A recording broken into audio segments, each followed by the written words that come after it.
یو بادشاہ ابو منصور جعفر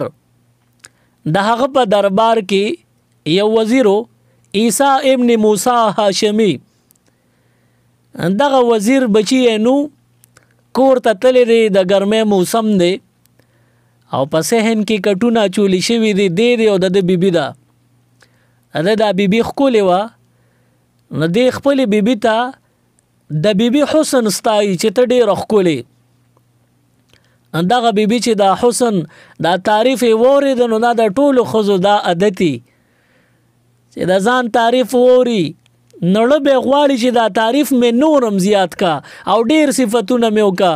خو ځان به ښیي او مکیز باندې تا ته به وي لر شه خواره زه دومره ښکلې خو نیم څونه چې ته وې او که ډېر تعریف وکړي نو اخر کې به ورته ووي دا ته د قصده وې دروغ وې دغه شان عیسی ابن موسی هاشمی د دې خپلې بیبي ته د شپې تیاره کې د 14مې شپې سپومۍ وه په اسمان ځلیږي هغه سپومۍ ته یې کتل او لاندې دې بیبي ته بیا مو کتل نو سات کې بره سپومۍ ته ګوري او سات کې د خپلې بیبي مخ ته ګوري اخر کې فیصله کوي دې بیبي ته وایي چې ته ډېره ښکلې دا بیبي ورته وایي چې لر شه خواره دونه هم ښکلې نیم څونه چې مې ته صفت کې وایي دې ورته وایي چې ولې نه پورته اسمان کې سپومۍ ته وګوره د دې نه ته څو چنده ښکلې ماته ښکارې د 14مې شپې سپوږمۍ په اسمان باندې رڼا خورا ځلیدونکې پړقېدونکې سپومۍ ده چې دی بیبي ورته وکتل هغې ته خو ځان معلوم و چېرته په اسمان ځلیدونکې پړقېدونکې سپومۍ و چېرته زه وایي لر شه خواره دا ته د ځانه وی زه دونه ښکلې نه یم نو دا عیسی ابن موسی هاشمی ورته قسم خوري چې ته ډېره ښکلې نو د قسم دپاره په خطا باندې د طلاق الفاظ خولې له رالل او ورته وایي انت طالق ثلاثا ان لم تکوني احسن من القمر ته دې په 3 طلاقو طلاق که د دې سپومۍ په شان ښکلې نه نو ښځې فورا لوپټا په مخ باندې واچوله مخې پټ کو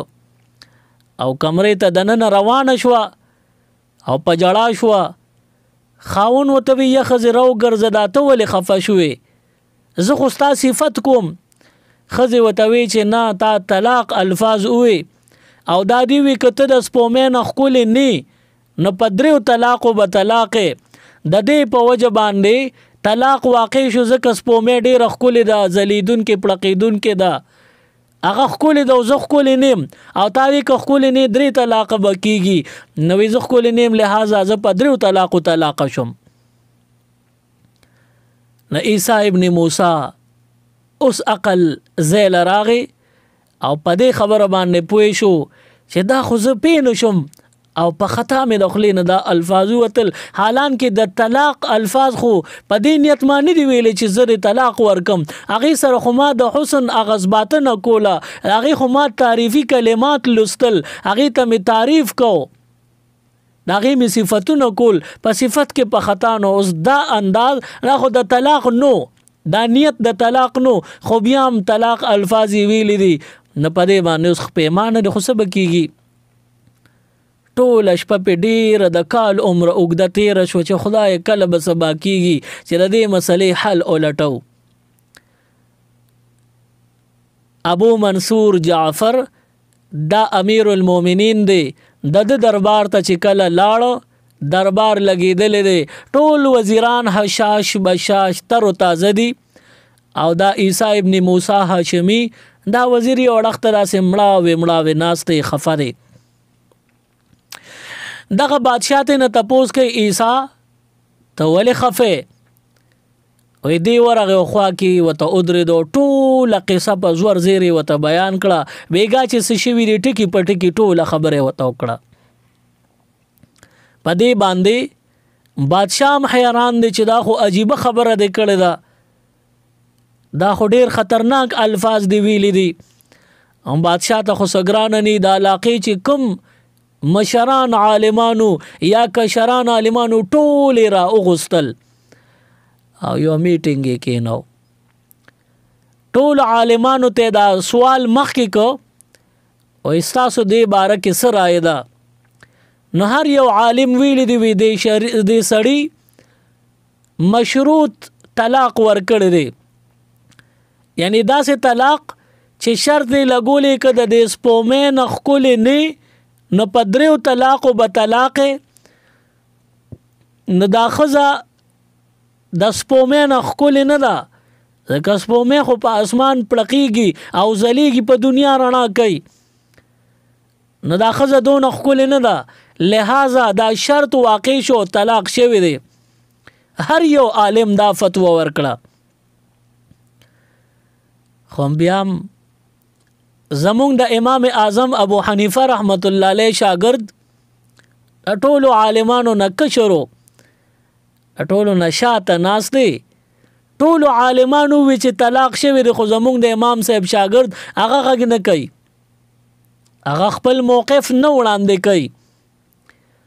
باچا ته نه تپوس کوي مولانا صاحب ته ولې داسې خاموش ناست دی؟ دغه عالم ورته ودرېده چې بادشاه سلامت د دې ښځې خاوند ترمنځه نکاح نه ده ماته شوې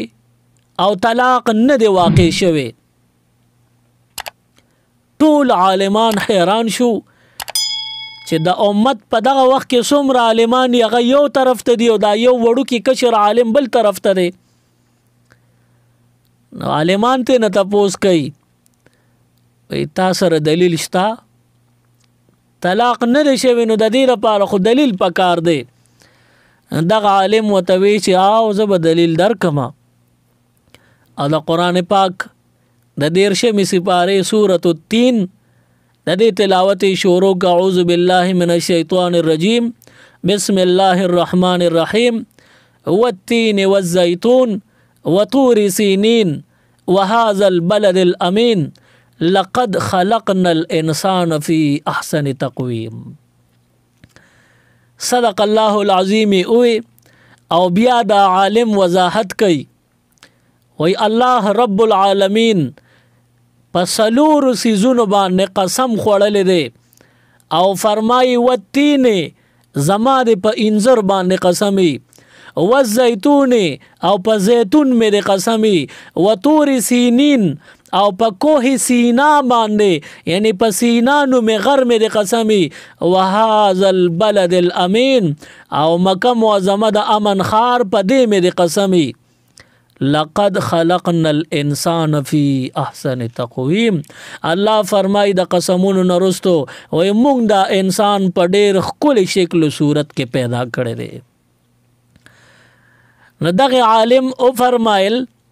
وای چې الله سلور قسمو خوړل داغې نه پسې پنځمه جمله کې او فرمایل چې انسان می د هر څه نه زیات ښکلي شکل صورت کې پیدا کړی دی. نو دا زنانه انسان دی. هر مخلوق چې هر څنګه ښکلي وي د نورو مخلوقاتو نه انسان به زیات فوقیت لري، دله ډېر حسن الله ورکړی دی. نو دا سپومې دا مخلوق دی که ډېر ځلیدونکې پړقېدونکې او ښکلې ده، خو بیا هم دا زنانه دا انسان دی او دا انسان د سپومې نه سو چند الله خپل پیدا کړی دی.